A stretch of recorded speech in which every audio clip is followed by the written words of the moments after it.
యష్మి మిమ్మల్ని ఫస్ట్ వీక్లో ప్రేరణ నాకు నచ్చదు అని చెప్పింది. మీ ఫీలింగ్ ఏంటి? యాక్చువల్ ఫ్రెండ్స్ కదా మీ ఇద్దరు? లేదు అంటే మేము కొలీగ్స్. కృష్ణ ముకుంద మురారిలో నేను హీరోయిన్గా చేశాను, ఆమె స్లైట్ విలన్ లాగా చేసింది. కొలీగ్స్ అంతే. సో నాకు యష్మి సెట్ దాకే తెలుసు. సెట్లో హాయ్ బాయ్, సీన్కి ఎంత అవసరమో అంత, ఎప్పుడైనా కలిసి లంచ్ చేయడం అంతే, వేరే ఏం లేదు. మేము 1.5 years షూటింగ్ చేస్తే దానిలో 6-7 months మేము మాట్లాడుకోలేదు కూడా.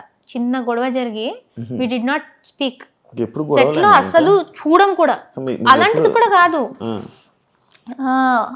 గొడవ అంటే మాటల్లో కూడా గొడవ లేదు. ఆమె ఒకటి రియాక్ట్ అయిన విధానం సెట్ లో, నాతో కూడా కాదు, సెట్ లో రియాక్ట్ అయిన విధానం నాకు నచ్చలేదు అనేసి నేను మాట్లాడడం ఆపేసా. కానీ అమ్మాయిలు శత్రువులు కదా? అలా లేదు, శత్రువులు ఎవరైనా అవ్వచ్చు. అంతేనా? సో అది సో అలా జరిగింది. ఇంటి లోపలికి వచ్చినప్పుడు ఓకే, నాకు తెలిసిన వాళ్ళు ఎవరో ఉన్నారు అని ఇది. బట్ అదంతా బయట జరిగింది కాబట్టి ఆమె అది చెప్పినప్పుడు పెద్ద షాక్ ఏం కాదు. నాకు ఒక్కసారి అనిపించింది ఆమెకు నేను నచ్చనేమో, ఎందుకంటే ఆమె సైలెంట్గా ఉంటుంది, నేను ఇలా హైపర్గా ఉంటా. సో ఒక్కొక్కసారి అనిపించేది ఆమెకు నేను ఇరిటేటింగ్ అనిపిస్తానా ఏంటి అనేసి. బయట ఇక్కడ తీసుకొని ఇక్కడ ఏమైనా చేస్తుందా అని అనిపించింది? లేదు, ఆమెకు జనరల్గా నేనైతే ఇరిటేటింగ్ అనిపిస్తుందేమో, ఎక్కువగా పెద్దగా నేను నచ్చను అనేసి ఐ థాట్.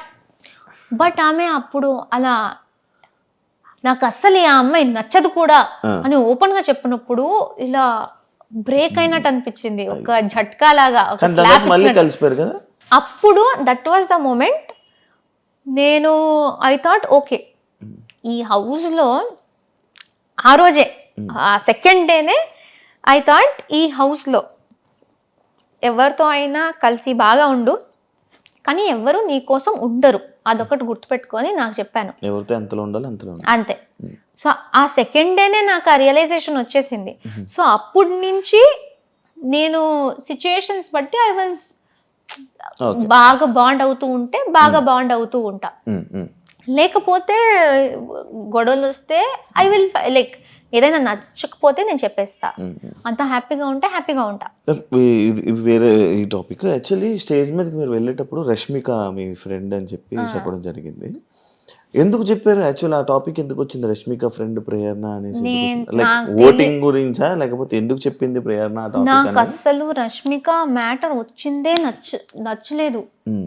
నాకు ఇప్పుడు దాకా లైక్ ఈ కామెంట్స్లో కానీ ఇప్పుడు ఇంటర్వ్యూస్లో కానీ ఇది వస్తుంది కూడా నాకు నచ్చట్లేదు. ఎందుకంటే నేను అనుకున్నా ఇది వచ్చేది నాకు ఎఫెక్ట్ అవ్వకూడదు. నేను ఎప్పుడు రష్మిక మ్యాటర్ తీసుకురాలే.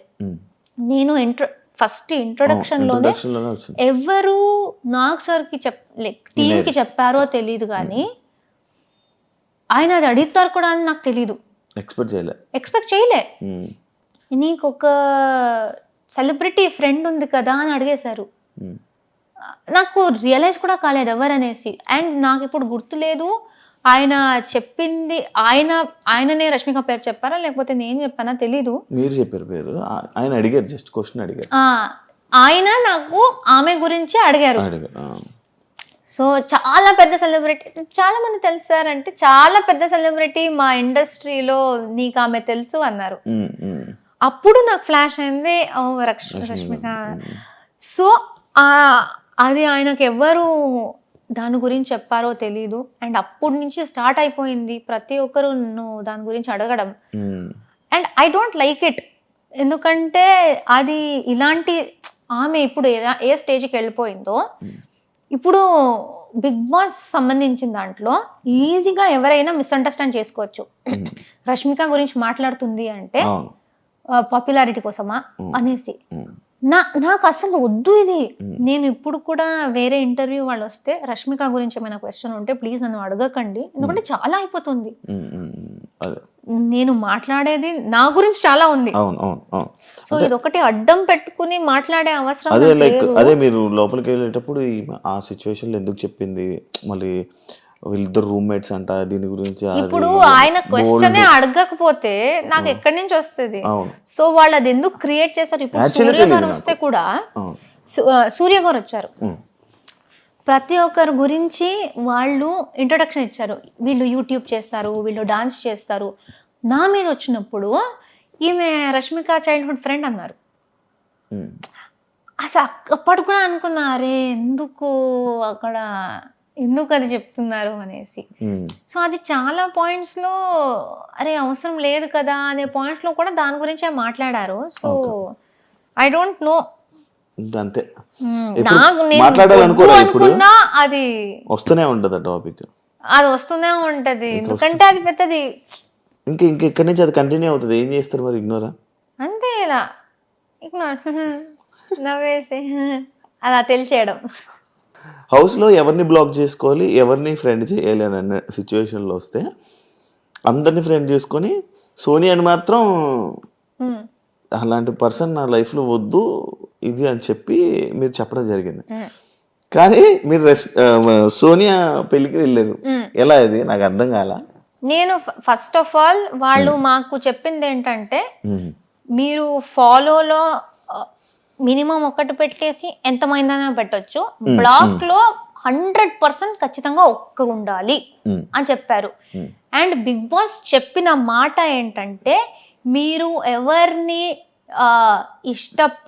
పడట్లేదో, ఎవరిని మీరు హౌస్ తర్వాత కలవకూడదు అనుకుంటున్నారో వాళ్ళని ఇక్కడ పెట్టండి అని ఆయన అనౌన్స్ చేశారు. ఆయన అనౌన్స్ చేసిందే నేను రిపీట్ చేశాను, నేను కలవకూడదు అనుకుంటుంది అనేసి ఇలా పెట్టాను. కానీ అది అక్కడ ప్రక్రియ చేయాలి. సో ఉన్న వాళ్ళలో నేను అందరినీ పెట్టలేదు, నేను 7 or 8 మెంబర్స్ నే పెట్టాను. అంటే ఈమెను మెన్షన్ చేశారు కదా, లైక్ ఎవరినైనా కలుస్తాను కానీ ఈమెను అయితే ఎవరినైనా కలుస్తాను అని చెప్పలేదు. బట్ అది ఎంత వచ్చిందో తెలీదు. ఐ సెడ్ కొంతమందిని పెట్టేసి వీళ్ళతో నాకు మంచి బాండ్ వచ్చింది, వీళ్ళని పక్కాగా కలవాలి అనుకుంటున్నా, ఎందుకంటే ఈ బాండ్ కంటిన్యూ అయితే చాలా బాగుంటది అనిపిస్తుంది. బట్ అలానే అప్పుడే ఆమె మళ్ళీ హౌస్ బయట నుంచి వచ్చి మళ్ళీ నామినేషన్స్ లో నాకు చాలా గట్టిగా చాలా చాలా నెగిటివ్ గా మాట్లాడింది. సో అక్కడ ఉన్న వాళ్ళలో నేను ఖచ్చితంగా ఒకరిని పెట్టాలి అంటే నేను సోనియాని పెట్టాను.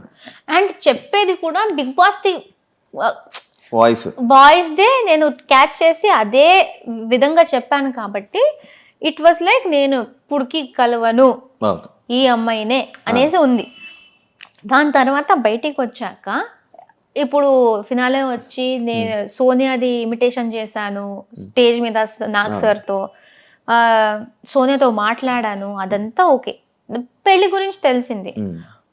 నేను అన్నాను నేను వెళ్ళను, ఎందుకంటే బాగుండదు, ఇప్పుడే అది బ్లాక్ అంతా అయింది, ఎంత నేను అది ఒక బిగ్ బాస్లో చెయ్యాలి అనుకున్న ప్రక్రియ అని నేను ఎంత చెప్పినా అది బాగుండదు. ఎందుకంటే డెఫినెట్లీ ఎవరో ఒక్కరైనా వస్తారు, నువ్వు బ్లాక్ లో పెట్టావు కదరా ఎందుకు అంటే ఫేక్ గా ఉన్నావా అలా వచ్చేస్తుంది. బ్లాక్ లో నేను జస్ట్ పెట్టాలి ప్రక్రియ కాబట్టి పెట్టాను అంతేగాని ఆ లోపల బయట పాటించరు. సో నేను చెప్పాను, నేను శ్రీపద్కి చెప్పాను, మా నాన్నకి చెప్పాను. సోనియా మా నాన్నకు కూడా ఇన్విటేషన్ ఇచ్చింది దగ్గర నుంచి. యశ్వీర్ అండ్ సోనియా ఇద్దరు నాన్నని పిలిచారు, శ్రీపద్ని పిలిచారు, నేను బయటకు వచ్చినప్పుడు నన్ను పిలిచారు.